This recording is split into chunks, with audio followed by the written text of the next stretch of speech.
In this demonstration, I will show you three things. First, how to configure the virtual firewall to perform a network address translation for additional subnets. Second, how to configure the virtual router to perform packet filtering. And third, to define and explain the purpose of a proxy server and demonstrate some proxy-like settings. The router I will demonstrate is one of two routers that I use to connect all of my internal systems to the Internet. The DSL router has two interfaces, one with a public IP address in order to communicate with the Internet, and one with a private IP address in order to communicate with my second router. The purpose of the second router is to add wireless functionality for my internal wireless clients. I will now configure the second router to extend NAT capabilities to additional subnets. I'll make a connection to the wireless router.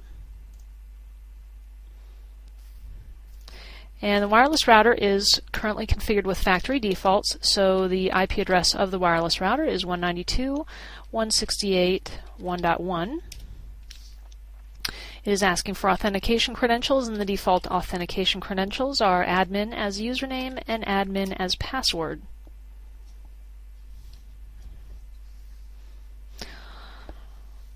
I will now change the IP address of the router to something other than 192.168.1.1, since that's the internal gateway address of the DSL router.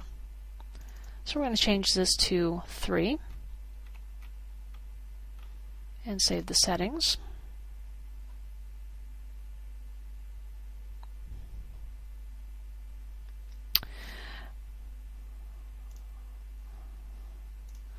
Okay.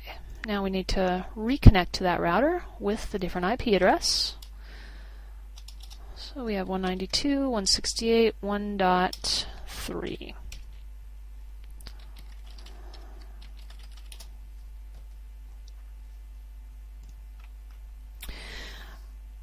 Now the network address translation configuration on both routers is very limited. NAT is configured and enabled by default and will translate the addresses dynamically on the Linksys wireless router and statically on the DSL router.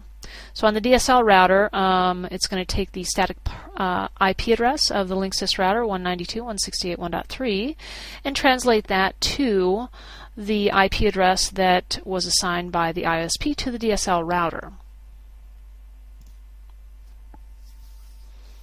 But if I have additional networks in my LAN, I can configure a routing table to include those networks for network address translation using the Setup Advanced Routing screen. So let's go to the Setup and Advanced Routing screen. And in this example, I'm going to take a fictitious network that may contain my web server, my DNS server, my FTP server, things that provide service to the Internet. And I will call them my Internet servers route.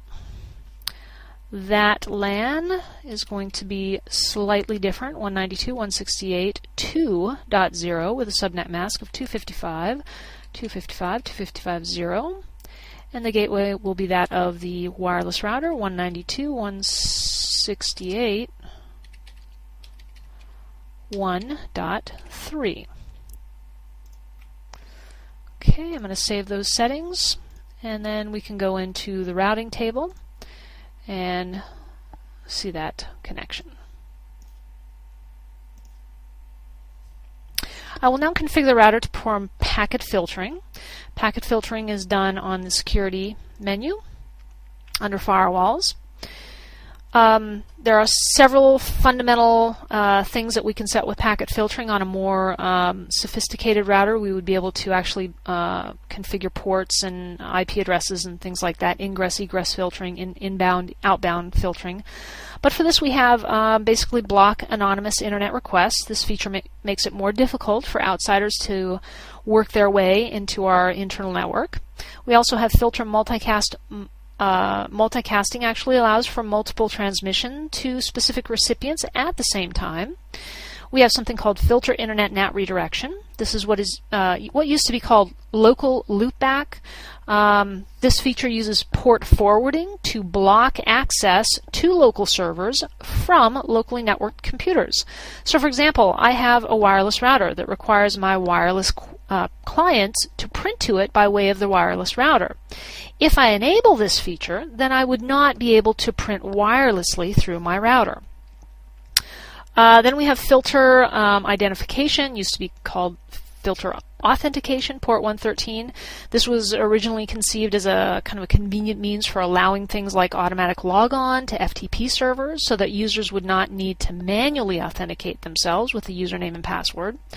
And while that sounds like a pretty good idea, the protocol was so simple-minded that it was very easy to fool, and it provided no real security, so no one ever really took it seriously or trusted it. Best to just block it.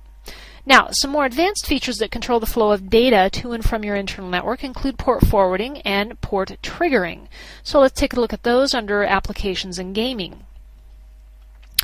Now, port range forwarding. This allows you to set up public services on your network, like a web server, FTP server, email server, other specialized internet applications, by specifying the application name. So we'll put in, for example, my FTP server, and we'll specify the ports as 20 to 21 over TCP. And let's say that my FTP server address is 192.168.1.50. So we can enable, if anything coming through my firewall or my Linksys router, looking for port 20 or 21, it'll be forwarded to my FTP server. Port triggering allows the router to watch outgoing data for specific port numbers. The IP address of the computer that sends the matching data is remembered on the router, so that when the requesting data returns through the router, the data is pulled back to the proper computer by way of an IP address and port mapping rules. Here's where we set up those rules. This kind of firewall filter is actually known as stateful inspection. So let's say I want to play a game on the internet called Doom 3. And that uses ports, dynamically assigned ports 2300 to 2400 for both incoming and outgoing. So I can set that up in there. Now, what might originally be blocked on those ports, 2300 to 2400, will now be enabled if they are initiated from inside the network. Okay, proxy servers. Although the functionality of a proxy server can be bundled with a firewall, proxy servers have several functions that are specific to them. One that this particular firewall doesn't have as a feature is content caching. In many cases, users visit the same websites on a regular basis, or multiple users within an organization visit the same sites and view the same pages. So web caching on the router or on the proxy server provides a way to reduce network traffic for both outbound web requests from your internal users to web servers on the internet, and for inbound web requests from external users to the web servers you host on your internal network. Another thing that we can actually configure on this is content filtering. Proxy servers are generally the only types of firewalls that manage and control traffic by inspecting URL and page content. Now, if configured properly, a proxy server or a proxy firewall can identify and block content that you consider objectionable. For example, on this router, we can restrict access to the internet by going to Access Restrictions, Internet Access menu, and defining Internet Access policies. So let's create a policy here. For example, if I want to prevent access to adult websites, let's say I'll create a policy called No Porn. And I'll come down here to set up some rules. For example, I could block by URL address, or I can block by keyword.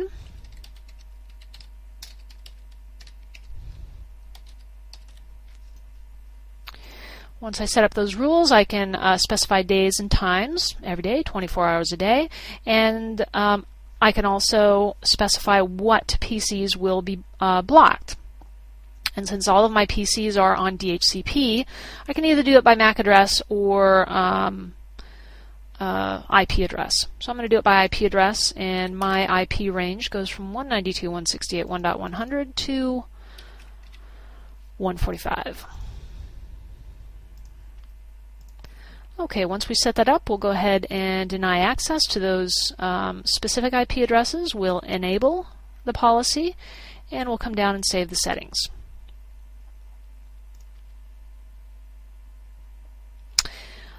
Okay, and that concludes our demonstration of configuring this router.